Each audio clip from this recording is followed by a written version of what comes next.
Hi అండి, బాగున్నారండి. మేము మా పిల్లలు చిన్నప్పుడే అమలాపురం కాపురం వచ్చామండి. అమలాపురంలో సెంటర్లో సిద్ధేశ్వర స్వామి గుడి ఉన్నారండి, పార్వతీ సమేతంగా.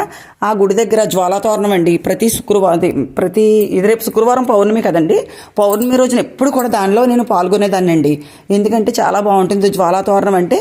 ఇటు రెండు స్తంభాలు వేస్తారండి, మధ్యలో గడ్డి మాట అండి, మొత్తం ఎండుగడ్డి అంటారు కదా, అంత గడ్డి ఇలా చుట్టూరు పెట్టేసి ఒక ఆర్చ్ టైప్లో చేసి ఆ మధ్యలో నుండి గుడిలో నుండి పార్వతీ పరమేశ్వరుల ఉత్సవ విగ్రహాల్ని పల్లకీలో పెట్టుకుని ఆ పల్లకి అందరూ పట్టుకుని ఓం నమశివాయ ఓం నమశివాయ అంటూ జ్వాలాతోరణం. ఇంకా నాకు 2-3 సంవత్సరాలు అయిందండి ఈ మధ్య నేను పాల్గొనట్లేదు కాబట్టి నాకు ఆ మంత్రం గుర్తులేదు సరిగ్గా. కాకపోతే చెప్తాను, వీడియో తప్పకుండా పెడతానండి. ఈసారి తప్పకుండా వెళ్ళాలనుకుంటున్నాను.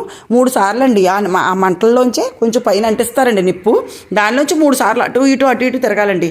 పల్లకి మాత్రం గట్టిగా పట్టుకుని తిరిగేసేదాన్ని నేను మాత్రం. ఈసారి ఈ వీడియో మీకు నచ్చట్లయితే లైక్ చేయండి, షేర్ చేయండి, సబ్స్క్రైబ్ చేయండి.